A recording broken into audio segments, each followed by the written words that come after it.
Fala aí, meus caros, sejam muito bem-vindos, tá? Acabei de chegar do Estádio do Dragão. Esse vídeo não foi gravado na frente do Estádio do Dragão porque chuva, vento, frio, enfim, tudo acontecendo na cidade invicta. Então eu resolvi gravar agora, mas ó, cumprindo com os meus compromissos, quase 1 da manhã e eu tô gravando esse vídeo por aqui, tá? Porque a gente precisava falar assim de bate-pronto, com as coisas recentes na cachola, sobre o clássico, 21ª rodada do Campeonato Português, o líder Porto, com 4 pontos a mais do que o Sporting, enfrentava o vice-líder, os Leões de Portugal. E era um jogo muito relevante para as duas equipes, porque se o Porto vencesse, poderia abrir 7 pontos, já com os confrontos diretos com o Sporting realizados. E se o Sporting vencesse, poderia abrir de vez a briga pelo campeonato, porque um ponto separaria as duas equipes, né? E o que aconteceu no final? Um empate. Um empate que, pela circunstância do jogo, fica melhor a nível pontual para o Porto, porque mantém esses 4 pontos, mas é um gosto amargo para o portista, porque estava vencendo o jogo até os últimos instantes, para não falar o último minuto de partida, quando o Sporting teve uma penalidade e conseguiu converter com o Luís Soares, o centroavante. E aí o jogo terminou em 1-1. Tem bastante coisa para a gente falar dessa partida, mas primeiro eu quero criticar a partida, tá? Porque o primeiro tempo, pelo amor de Deus, foi de sangrar os olhos por alguns fatores. Talvez o principal deles seja uma estatística que eu vou trazer aqui, que diz muito sobre tudo que aconteceu. No total das duas etapas, 107 minutos foram jogados. Tá? Tempo de jogo mesmo, de bola rolando, 51 minutos.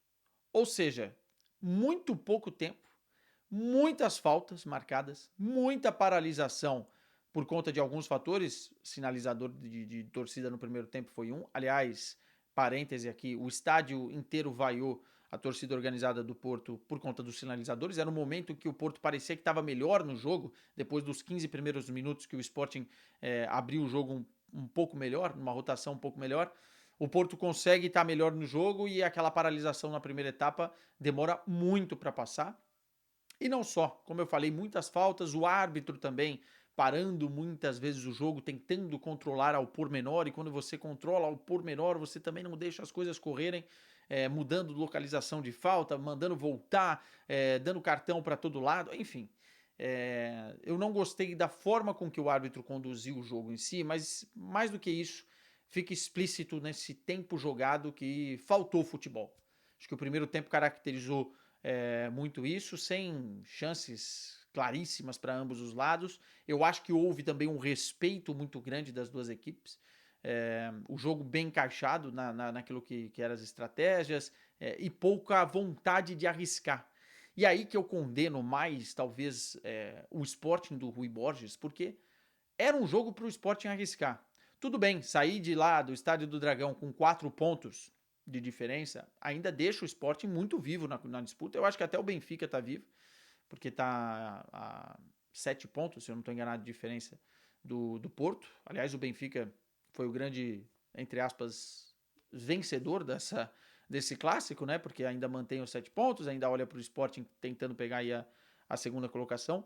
Mas eu esperava mais do Sporting, da postura do Sporting, especialmente em determinados momentos do jogo, assim. O Sporting teve alguns controles durante a partida, acho que no início da primeira etapa e depois quando vira o segundo tempo. No segundo tempo, a estratégia funcionou um pouco melhor, mas em nenhum momento o Sporting teve aquele senso de urgência, de pressionar, de abafar e de tentar fazer o gol. Parecia muitas vezes durante o jogo que tanto o Porto quanto o Sporting estavam com a tranquilidade de que o resultado era ok, o empate era ok. E aí o Sporting foi penalizado por isso na segunda etapa, porque toma um gol, de repente, em um momento que o Porto não estava conseguindo ter tantas finalizações assim. E aí sim que a gente viu o Sporting dar o clique para tentar correr atrás do resultado. Por que, que o Sporting não foi para cima como foi nos minutos finais em alguns momentos do jogo? Por que, que isso não aconteceu?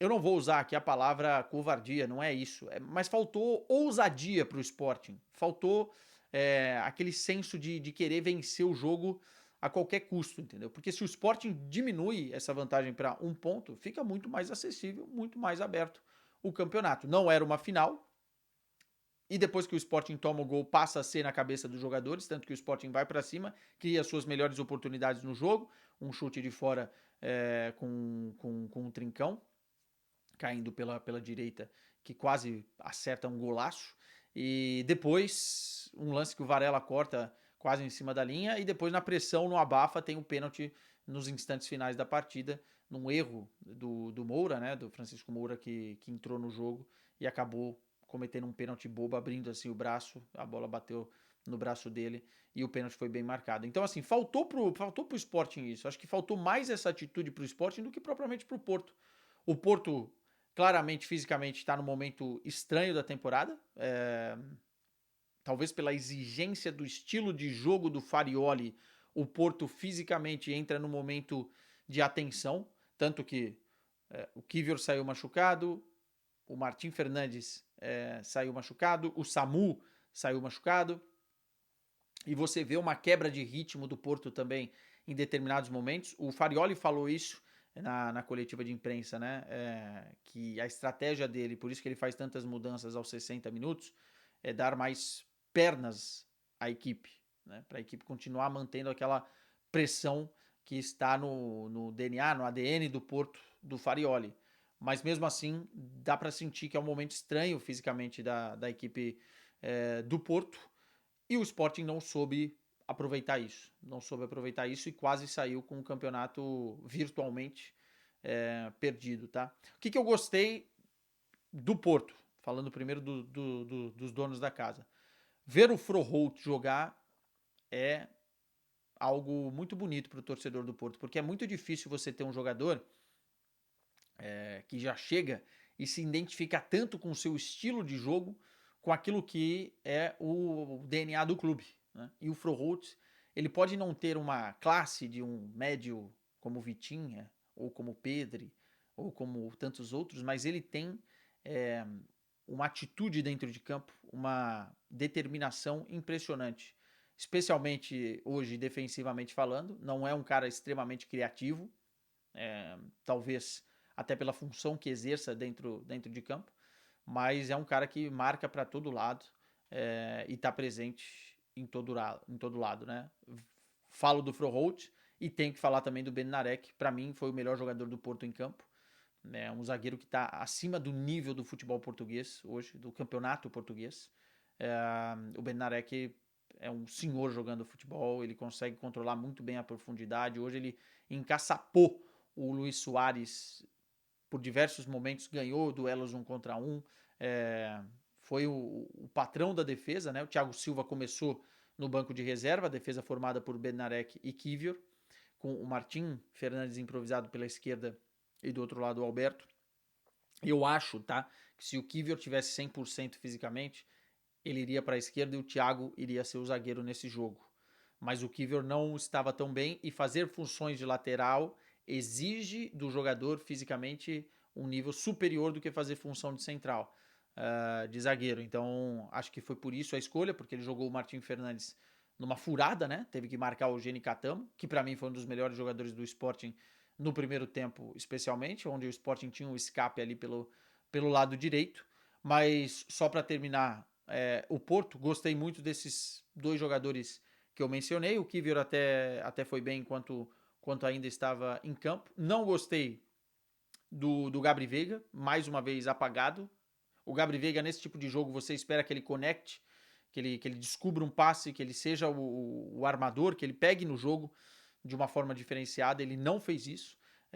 O Borja Sanz hoje também não tava muito bem. O próprio PP teve boas arrancadas pelo lado direito, mas em um determinado momento, ao invés de seguir com as arrancadas, tentou simular uma penalidade ali, poderia ter gerado um grande lance para o Porto, mas no final das contas, os jogadores que entraram também fizeram uma boa prestação, né? O Thiago Silva entrou bem sereno, tranquilo, acertando passes, enfim, do jeito que a gente já está acostumado com o Thiago, e a grande novidade foi o Fofana, né? O Rodrigo Mora entra muito bem também, acho que as mudanças do Porto ao minuto 60 fazem ali um efeito, e o jogo é relançado, o Sporting estava superior na partida, volta melhor do intervalo, e o tal do Fofana entra junto com o Rodrigo Moura, e ele é um cavalo dentro de campo, né, cara? Forte fisicamente, puxando o contra-ataque, puxando o jogo e participa do gol. Aliás, é um belo trabalho no gol do Porto, do Rodrigo Moura.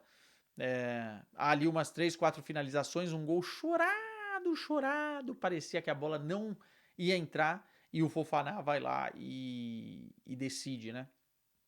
Fazendo o gol na sua estreia com a camisa do Porto. E depois daquilo, acho que o Porto poderia ter gerido melhor, ter segurado melhor, ter, enfim, feito melhor para impedir o gol de empate, porque seria uma vitória absolutamente fundamental nessa corrida, e o Porto não conseguiu segurar. Do outro lado, o Sporting cresceu, e o Moura foi muito infeliz no lance, como eu falei da penalidade. Foi inclusive infantil a forma com que ele aborda. Nessa bola você tem que ir, último lance do jogo, tem que ir com as mãos para trás, não pode estar com a mão assim. Infelizmente são erros que para o Porto acontecem. O Farioli não quis culpar nenhum individualmente, mas eu já disse aqui algumas vezes e repito, acho que é uma debilidade do Porto esse lado esquerdo. Quando joga o Kiwior, eu gosto, porque o Kiwior faz bem as duas funções, mas quando não joga, fica evidente que o Porto talvez precisasse ter um jogador a mais ali naquele setor, precisasse ter ido no mercado, e talvez na próxima temporada vai ao mercado, né? No final das contas, olhando para aquilo que foi o Sporting, falei, faltou ousadia, faltou tomar mais as rédeas do jogo, faltou o senso de urgência. Não gostei muito da combinação hoje Pote e Trincão, o Trincão caindo pela esquerda, já tinha sido assim contra o Atlético de Bilbao, mas hoje acho que os melhores momentos do Trincão foram ocasiões em que ele atacou o corredor central ou caiu mais pela direita. Não gostei também do Pote, fisicamente, o Rui Borges falou depois que ele não estava tão bem, né? Mas eu acho que faltou para esses dois, especialmente, pegar um pouquinho mais no jogo. O Luis Soares ficou encaixotado na defesa, inclusive com algumas debilidades físicas, né? Não conseguiu aí dar pressão suficiente na saída de bola do Porto. Gostei muito do Geni, gostei muito do Hjulmand. Esse, quando joga o Sporting, tem outra cara. E achei que os dois zagueiros do Sporting, os dois centrais, podiam ter verticalizado mais o jogo.